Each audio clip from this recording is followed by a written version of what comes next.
Good morning बच्चों। आज मैं कक्षा 9 और 11 के छात्र छात्राओं को रस के बारे में बताएंगे। इसके पहले भी आप लोगों को रस के बारे में ही बता रहे हैं।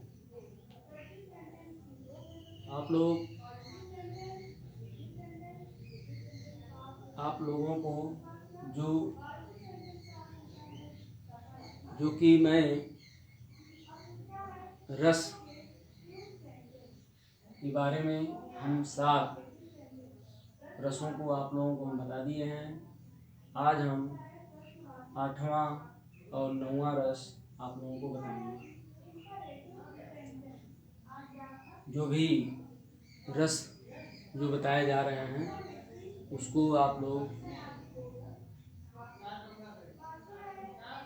भली भांति जैसे हो लिख कर, ठीक है, उसे पढ़कर उसे आप लोग क्या करेंगे, याद करेंगे।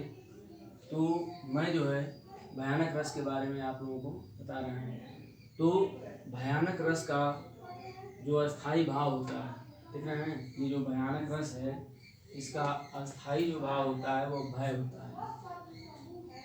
ठीक, भयानक रस का अस्थाई भाव क्या होता है, भय होता है। ठीक, भय का मतलब आप लोग जानते हैं, डर। अब नीचे जो है इसकी यह परिभाषा है। ठीक, भयानक रस की यह परिभाषा यानी किसी भयानक, ठीक ना, वस्तु या जीवन को देखकर, किसी भयानक वस्तु या जीवन को देखकर, ठीक है, या देखिए वस्तु या जीवन का मतलब यह होता है किसी ऐसी विशाल वस्तु को आप लोग देख कर डर जाते हैं, या किसी का ऐसा भयानक जीवन जो होता है, ठीक ना, उसे भी लोग देख कर डर जाते हैं। ठीक है, कि ये कैसे इसका ये जीवन चल रहा है, ठीक है। तो देखिए किसी भयानक वस्तु या जीवन को देखकर हृदय में जो भाव उत्पन्न होता है, ठीक है, यानी किसी भयानक वस्तु या जीवन को देखकर, ठीक है, हृदय में जो भाव उत्पन्न होता है उसे भय कहते हैं। इसका अस्थाई भाव क्या है, भय ना, उसे हम भय कहते हैं। यही भय नामक जो अस्थाई भाव है, इसका अस्थाई भाव क्या है, भय ना। यही भय नामक का अस्थाई भाव रस रूप में परिणत होता है, यानी रस के रूप में परिणत होता है, तो उसे भयानक रस कहते हैं। ठीक ना। फिर एक बार इसकी परिभाषा देख लीजिए कि भयानक रस का स्थायी भाव जो होता है भय होता है।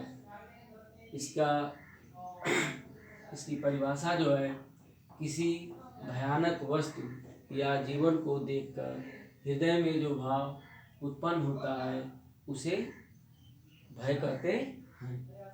यही भय नामक अस्थाई भाव रस रूप में परिणत होता है, तो उसे भयानक रस कहते हैं। अब भयानक रस का जो उदाहरण है, ठीक है,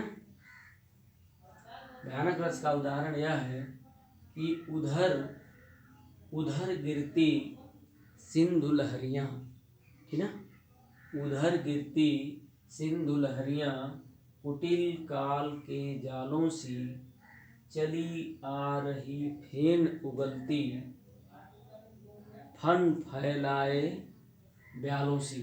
ठीक है, देखिए उधर गिरती सिंधु लहरियाँ, देख रहे हैं ना, कुटिल काल के जालों सी चली आ रही फेन उगलती, ठीक है, फन फैलाए ब्यालों सी।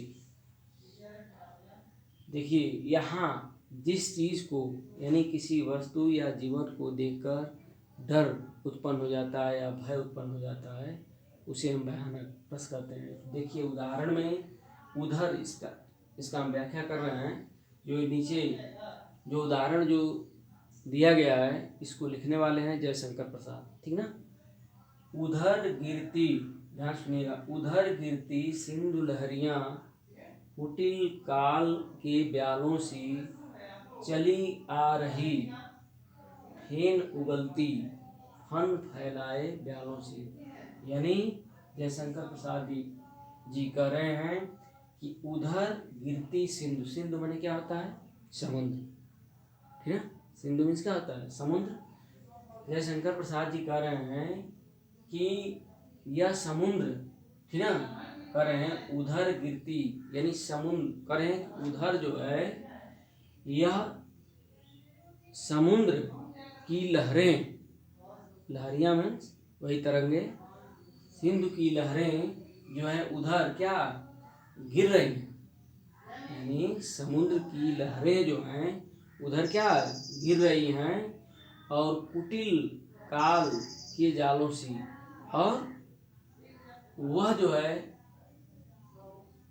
वह यानी उसकी लहर जो है, ठीक ना, वह जो है कुटिल का मतलब वही जो जिसका कठोर हृदय, जिसमें दया नाम की चीज ना हो, तो कह रहे हैं वह जल जो यानी सिंधु की लहरें, यानी सिंधु माने वही समुद्र की जो लहरें जो क्या गिर रही हैं, ठीक ना, वह जो है काल के समान, समझाए ना, कह रहे हैं कि वो काल के समान या जालों के समान फैल रही हैं।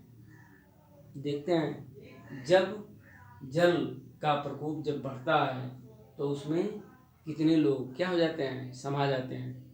इतना भयंकर जल हो जाता है कि लोग उसमें बह जाते हैं, तो क्या वहाँ जो है भय उत्पन्न हो जाता है, ठीक है।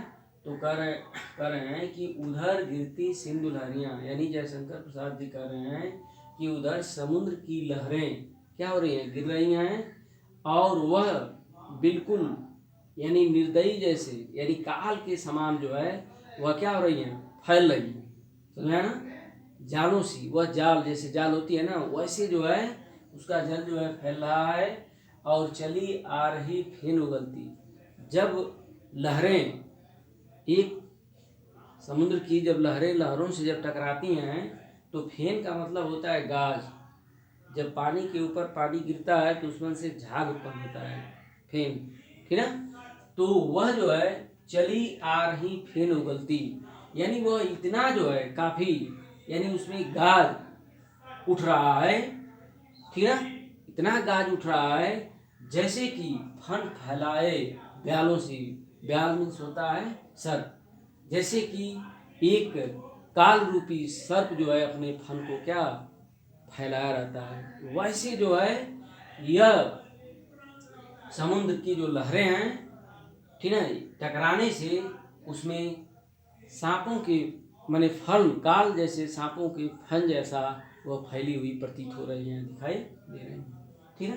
तो देखिए इसका यह उदाहरण है कि उधर गिरती सिंधु लहरियां कुटिल काल के ब्यालों से चली आ रही फेन उगलती फन फैलाए ब्यालों से। तो आप लोग यानी इसका यह जो है भयानक रस का जो अस्थायी भाव भय है, इसका यह परिभाषा है, और इसी का यह क्या है, उदाहरण है। इसके बाद आपका नीचे आता है अद्भुत रस, ठीक है, ये उदाहरण है। अद्भुत रस का मतलब यह होता है कि अद्भुत रस का अस्थायी भाव जो है विस्मय होता है। जो भी रस है उसका एक क्या है, अस्थायी भाव है, ठीक है। तो कह रहे हैं कि उसका अद्भुत रस का अस्थायी भाव क्या है, विस्मय। विस्मय का मतलब होता है आश्चर्य भी होता है, विस्मय मीन्स क्या होता है, आश्चर्य, ठीक है। अब अद्भुत रस का अस्थायी भाव आप लोग जान गए, क्या विस्मय, विस्मय और विस्मय को आश्चर्य भी कहते हैं, ठीक है। इसका यह परिभाषा है कि किसी असाधारण वस्तु को देखकर हृदय में, किसी असाधारण वस्तु को देखकर हृदय में कुतूहल या आश्चर्य, ठीक है, कुतूहल मन शोर करना, कुतूहल या आश्चर्य का भाव उत्पन्न होता है, उसे विस्मय कहते हैं। उसे हम क्या कहते हैं? विस्मय कहते हैं। यही आश्चर्य नामक अस्थाई भाव रस रूप में क्या हो जाता है? परिणत होता है, तो उसे हम क्या कहते हैं? अद्भुत रस कहते हैं। यानी इसकी यह परिभाषा है कि किसी असाधारण वस्तु को देखकर हृदय में जो यानी कुतूहल, ठीक है, या शोर या आश्चर्य का भाव उत्पन्न होता है, उसे हम क्या कहते हैं? विस्मय कहते हैं, ठीक ना। विस्मय का मतलब आश्चर्य होता है। और यही आश्चर्य नामक अस्थाई भाव रस रूप में परिणत होता है, तो उसे हम क्या कहते हैं? अद्भुत रस कहते हैं। अब अद्भुत रस का नीचे जो है इसका उदाहरण है, कह रहे हैं कि अखिल भुवन चर अचर, ठीक ना, सब हरिमुख में लखी मात, ठीक ना, और चकित भई गद वचन विकसत दृग पुलकातु, ठीक ना। फिर एक बार देखिए कि अखिल भुवन चर अचर सब हरिमुख में लखी मातु, चकित भई गद वचन विकसत दृग पुलकातु। इसमें जो है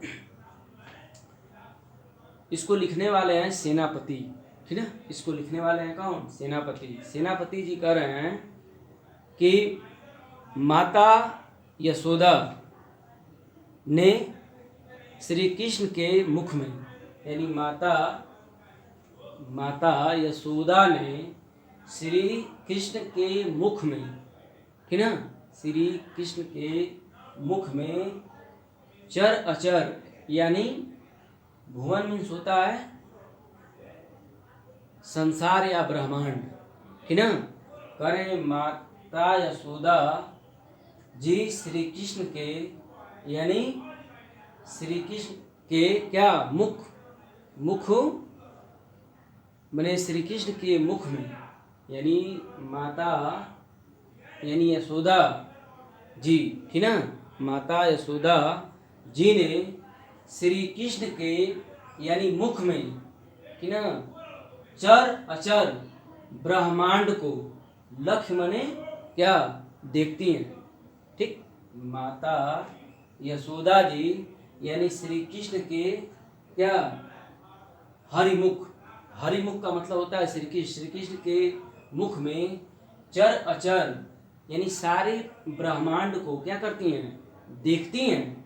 और चकित भई गदगद वचन, जिसे वह देखकर यानी चकित हो जाती हैं, और करें कि चकित भई गदगद, चकित होकर वह कहने लगती हैं, बोलने लगती हैं। वह चकित हो जाती हैं या गदगद हो जाती हैं, बोलने लगती हैं। और विकसत दृग पुलकात, और दृग मने होता है नेत्र, पुलकात मने होता है प्रसन्न। कह रहे हैं कि और उनके नेत्र जो है पुलकित या प्रसन्न हो जाते हैं। यानी सेनापति जी कहते हैं कि अखिल यानी माता यशोदा जी श्री कृष्ण के मुख में, हरिमुख यानी श्री कृष्ण के मुख में चर अचर, वन मीन्स होता है ब्रह्मांड, सारे ब्रह्मांड को लक्ष्य मने देखती हैं, ठीक है, देख कर और वह चकित हो जाती हैं या गदगद हो जाती हैं, और वह गदगद होकर कहने लगती हैं, बोलने लगती हैं, और विकसित, और उनके जो है नेत्र जो हैं बिल्कुल पुलकित या प्रसन्नचित हो जाते हैं। तो यह आपका रहा 8वां रस भयानक, ठीक। इसके बाद 9वां रहा अद्भुत। तो भयानक रस का अस्थाई भाव, उसकी परिभाषा, उदाहरण आपको बताए। इसका अद्भुत रस का अस्थाई भाव, परिभाषा, उदाहरण बताए। इसके बाद जो अगला रस है हम आप लोगों को अगले वीडियो में बताएंगे। तब तक के लिए क्या, धन्यवाद।